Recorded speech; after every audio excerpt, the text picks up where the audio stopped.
नमस्कार दोस्तों, जय हिंद जय भारत। मैं हूं CL Saini, CD RK Saini BEd classes में आप सभी दोस्तों का हार्दिक स्वागत है, अभिनंदन है।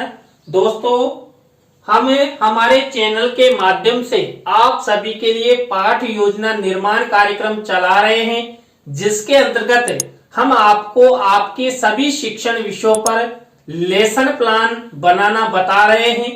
दोस्तों, आज की लाइव क्लास के अंतर्गत हम इतिहास पाठ योजना क्रमांक 19 के अंतर्गत पटवों की हवेली इस मुख्य टॉपिक को लेते हुए आपको पाठ योजना का निर्माण करना बताएंगे कि आप किस तरह पटवों की हवेली पर पाठ योजना का निर्माण कर सकते हैं, किस तरह आपको 3 टीचिंग पॉइंट लेने हैं, किस तरह की प्रस्तावना के प्रश्न बनाने हैं, किस तरह विकासात्मक प्रश्न करने हैं, किस तरह आपको पुनरावृत्ति प्रश्न मूल्यांकन कार्य करना है। तो आप सब बने रहें हमारे साथ, हमारे इस चैनल के साथ। दोस्तों, जब हम इतिहास पाठ योजना का निर्माण करते हैं तो सबसे पहले वही हम क्या करते हैं, सबसे पहले हम वही श्यामपट्ट पूर्ति का निर्माण करते हैं।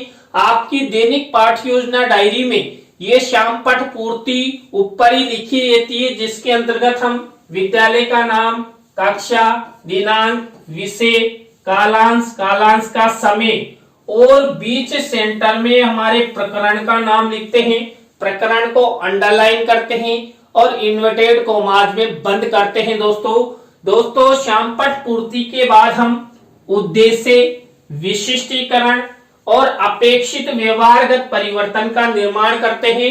दोस्तों, यहाँ पर इस फॉर्मेट को बनाते समय हम हमारे मुख्य उद्देश्य और हमारे मुख्य प्रकरण का विशेष ध्यान रखते हैं, तभी जाकर हमें यहाँ पर ये विशिष्टीकरण और अपेक्षित व्यवहारगत परिवर्तन बना सकते हैं।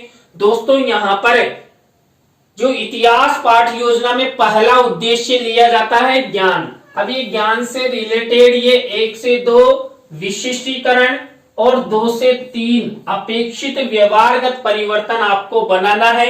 इसी तरह आपको आपकी दैनिक पाठ योजना डायरी में अवबोध उद्देश्य से रिलेटेड ये 1 से 2 विशिष्टीकरण और 2 से 3 अपेक्षित व्यवहारगत परिवर्तन बनाना है। इसी तरह दोस्तों, आपको आपकी दैनिक पाठ योजना डायरी में ज्ञानोपयोग उद्देश्य से रिलेटेड ये 1 से 2 विशिष्टीकरण और 2 से 3 अपेक्षित व्यवहारगत परिवर्तन बनाना है।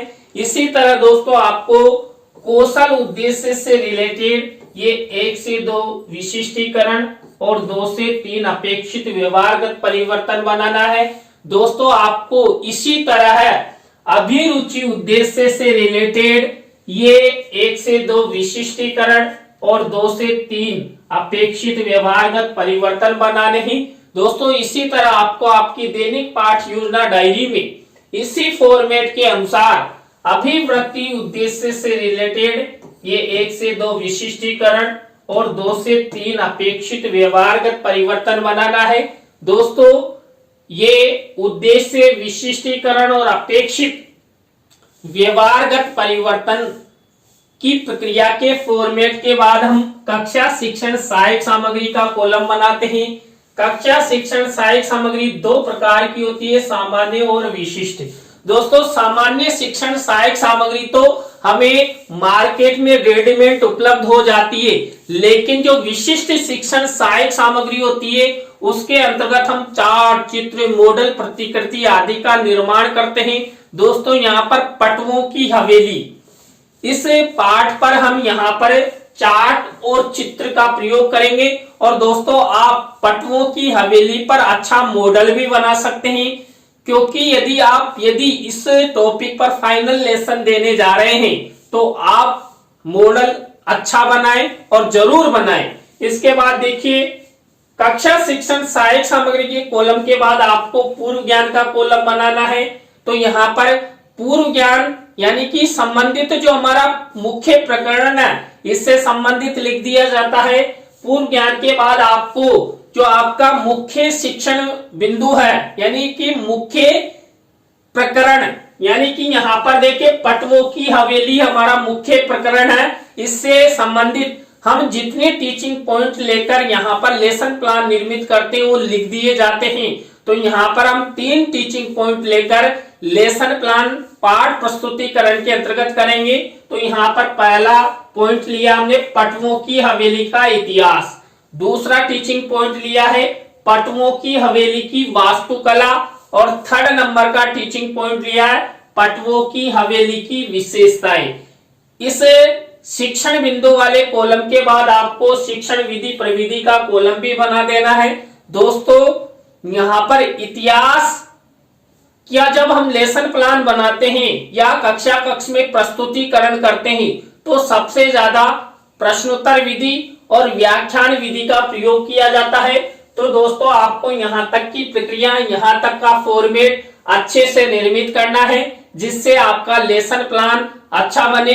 दोस्तों इसके बाद हमारी जो मुख्य पाठ योजना शुरू होती है, उस मुख्य पाठ योजना का पहला सोपान, पहला चरण, पहला शिक्षण बिंदु होता है प्रस्तावना। देखिए दोस्तों यहाँ पर ये प्रस्तावना, इसे उत्प्रेरणात्मक उपक्रम भी कहते हैं। दोस्तों प्रस्तावना शिक्षण बिंदु के अंतर्गत हम 3 से 5 प्रश्न बनाते हैं। प्रश्नों में तारतम्यता होती है, जिग-जैग होता है और उत्तरों से ही प्रश्न बनाए जाते हैं। यहाँ पर ऐसे प्रश्न बनाए जाते हैं जिनका उत्तर छात्र छात्रा आसानी से दे सके। छात्र छात्राओं के पूर्व ज्ञान पर आधारित ये प्रश्न होते हैं। यहाँ पर प्रस्तावना के प्रश्न सरल से कठिन की ओर शिक्षण सूत्र पर आधारित होते हैं, सरल होते हैं, संक्षिप्त होते हैं और छात्र छात्राओं के ज्ञान को बढ़ाने वाले होते हैं। दोस्तों यहाँ पर पटवों की हवेली, इस पर मैंने प्रस्तावना के प्रश्न कैसे बनाए। यहाँ पर पहला प्रश्न देखिए, जनसंख्या की दृष्टि से विश्व में प्रथम स्थान पर कौन सा देश है? तो चीन है। अब इसी उत्तर से हमारा नेक्स्ट प्रश्न बनेगा, चीन के बाद विश्व में जनसंख्या की दृष्टि से द्वितीय स्थान पर कौन सा देश है? तो भारत है। देखिए भारत में भी लगातार जनसंख्या बढ़ रही है, लोग लगातार अपनी वंशवृद्धि में लगे हुए हैं। वो यही नहीं समझ गए कि यदि जनसंख्या वृद्धि होगी तो हम इनको क्या खिलाएंगे, लेकिन उन्हें समझना चाहिए और जनसंख्या नियंत्रण करना चाहिए। अब जो ये उत्तर मिला, इसी उत्तर से हमारा नेक्स्ट प्रश्न बनेगा, भारत में क्षेत्रफल की दृष्टि से सबसे बड़ा राज्य कौन सा है? तो राजस्थान। देखिए यहाँ पर इसी उत्तर से हमारा नेक्स्ट प्रश्न बनेगा, राजस्थान के पश्चिमी मरुस्थलीय जिलों के नाम बताइए। देखिए राजस्थान के पश्चिम दिशा में मरुस्थल है, तो मरुस्थल में जो मुख्य रूप से 4 जिले हैं, इन चारों जिलों के नाम यहाँ पर जोधपुर, बीकानेर, जैसलमेर, बाड़मेर। अब इसी उत्तर से हमारा नेक्स्ट प्रश्न बनेगा, तो जैसलमेर की पटवों की हवेली के बारे में आप सब क्या क्या जानते हैं? तो अंतिम प्रश्न समस्यात्मक हो गया, उत्तरों से प्रश्न बनाए गए, प्रश्नों में तारतम्यता है, जिग-जैग है, सरल से कठिन की ओर शिक्षण सूत्र का प्रयोग यहाँ पर इन प्रस्तावना के प्रश्नों में किया गया है। दोस्तों प्रस्तावना शिक्षण बिंदु के बाद हमारा नेक्स्ट शिक्षण बिंदु, नेक्स्ट चरण आता है उद्देश्य कथन। दोस्तों यहाँ पर उद्देश्य करते हुए ही हम क्या करते हैं, श्यामपट्ट पर अपना मुख्य प्रकरण का नाम लिखते हैं।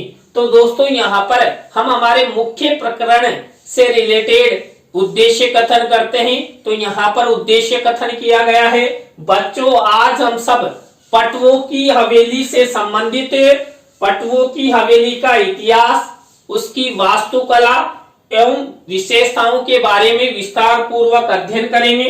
तो आप सब बने रहें हमारे साथ, हमारे इस चैनल के साथ। और दोस्तों अभी तक भी यदि आपने हमारे इस चैनल को सब्सक्राइब नहीं किया है तो शीघ्र सब्सक्राइब करें और पास ही बने बेल आइकन को जरूर दबावे, जिससे हमारे द्वारा जब भी कोई न्यू वीडियो अपलोड की जाती है या लाइव क्लास चलाई जाती है तो उनके नोटिफिकेशन आपको मिल सके।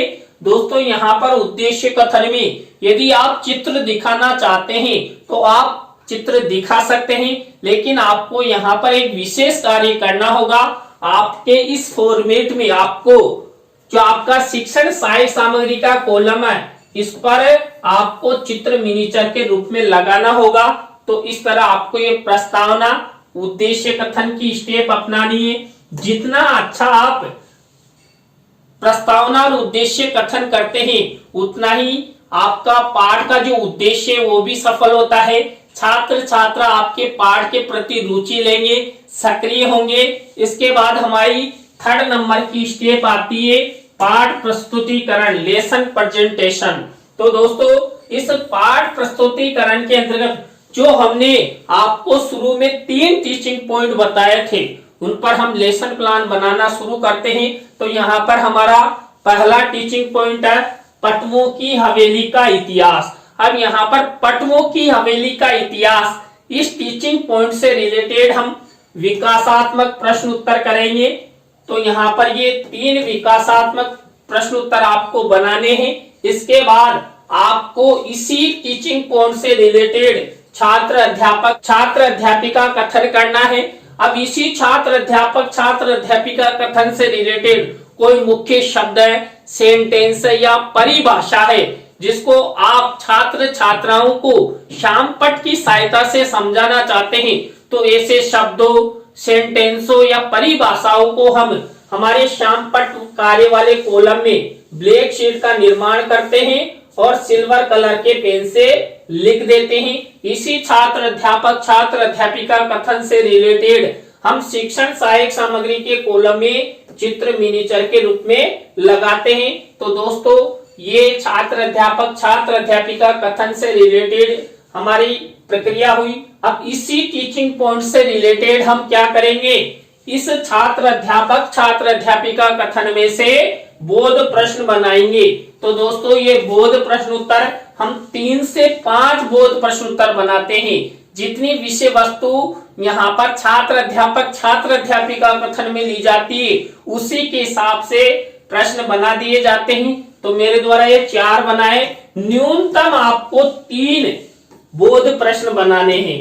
तो दोस्तों इस तरह हमारा पहला टीचिंग पॉइंट कंप्लीट हो चुका है। हमने यहाँ पर सबसे पहले विकासात्मक प्रश्न बनाए, छात्र अध्यापिका कथन किया और बोध प्रश्न बनाए। इसके बाद हमारा दूसरा टीचिंग पॉइंट शुरू होता है। दूसरा टीचिंग पॉइंट है पटवों की हवेली की वास्तुकला। तो पटवों की हवेली की वास्तुकला से रिलेटेड ये विकासात्मक प्रश्न उत्तर हो गए। तो इस तरह वही 3 विकासात्मक प्रश्न उत्तर हमारे द्वारा बना दिए गए। अब इसी टीचिंग पॉइंट से रिलेटेड हम वही छात्र अध्यापिका कथन करेंगे। तो ये छात्र अध्यापिका कथन हुआ।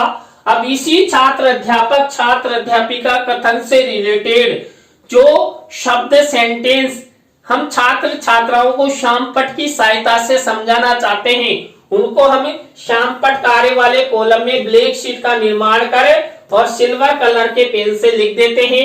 इसी छात्र अध्यापिका कथन से रिलेटेड शिक्षण सहायक सामग्री में चित्र मिनीचर के रूप में लगाते हैं। तो दोस्तों यहाँ पर चार्ट और चित्र दोनों का प्रयोग किया जा रहा है और तीनों ही टीचिंग पॉइंटों में किया जाएगा।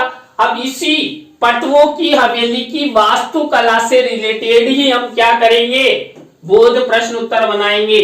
तो यहाँ से छात्र छात्राओं के मूल्यांकन हेतु ये बोध प्रश्न उत्तर बनाए जाते हैं।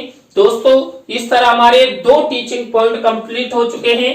यहाँ पर भी हमने वही प्रक्रियाएं अपनाई जो पहले टीचिंग पॉइंट में हमने अपनाई थी। इसके बाद हमारा 3rd नंबर का टीचिंग पॉइंट शुरू होता है पटवों की हवेली की विशेषताएं। तो यहाँ पर वही सबसे पहले विकासात्मक प्रश्न उत्तर। तो ये विकासात्मक प्रश्न उत्तरों के बाद वही छात्र अध्यापिका कथन। अब इसी छात्र अध्यापिका कथन से रिलेटेड वही ब्लैक शीट का निर्माण, सिल्वर कलर के पेन से ये शब्द, सेंटेंस लिखना है और वही शिक्षण सहायक सामग्री में चित्र मिनीचर के रूप में लगाना है। तो दोस्तों इस तरह या आपको छात्र अध्यापिका कथन करना है। इसी छात्र अध्यापिका कथन में से हम छात्र छात्राओं के मूल्यांकन हेतु बोध प्रश्न उत्तर बनाते हैं। तो इस तरह हम 3 से 5 बोध प्रश्न उत्तर बनाते हैं। न्यूनतम आपको 3 बोध प्रश्न उत्तर जरूर बनाने हैं। तो दोस्तों इस तरह हमारे 3 टीचिंग पॉइंट कंप्लीट हो चुके हैं।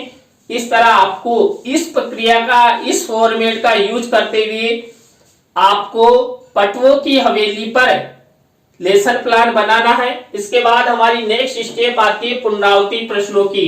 देखिए दोस्तों, हम जो 3 टीचिंग पॉइंट लेते हैं किसके अंतर्गत, पाठ प्रस्तुतिकरण में, उन्हीं से रिलेटेड यहाँ पर ये पुनरावृत्ति प्रश्न उत्तर बनाए जाते हैं। तो ये पुनरावृत्ति प्रश्न उत्तर हो गए। तो यहाँ पर आपको विशेष रूप से उन्हीं विषय वस्तु में से ये पुनरावृत्ति प्रश्न बनाने हैं जो हमने छात्र अध्यापक छात्र अध्यापिका कथन में यूज की थी।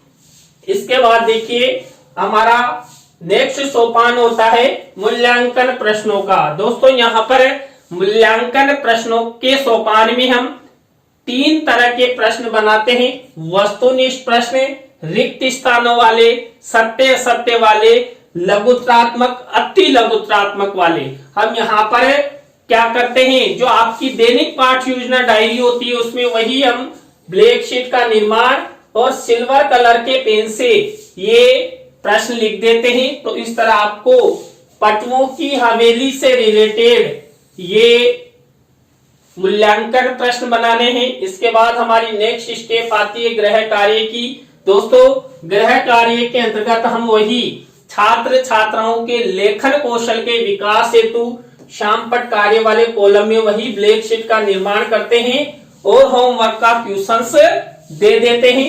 तो दोस्तों आज की लाइव क्लास के अंतर्गत हमने इतिहास पाठ योजना क्रमांक 19 के अंतर्गत पटवों की हवेली जो जैसलमेर में स्थित है, गुमानचंद पटवा द्वारा इसे निर्मित किया गया था, इस पर हमने आपको लेसन प्लान बनाना बताया।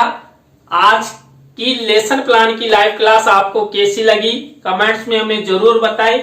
अच्छी लगी हो तो लाइक करें, कमेंट्स करें और शेयर जरूर करें दोस्तों। इसी तरह देखिए दोस्तों, आज हमने बादाम वाला डायलॉग आपको नहीं सुनाया है, कल सुनाएंगे। कल आप हमारी लाइव क्लास से जरूर जुड़ना। हमारा बादाम वाला डायलॉग बहुत फेमस है। तो इस तरह नई लाइव क्लास के साथ हम आपसे फिर मिलेंगे CD RK Saini BEd classes पर। जय हिंद, जय भारत, राम नाम सा।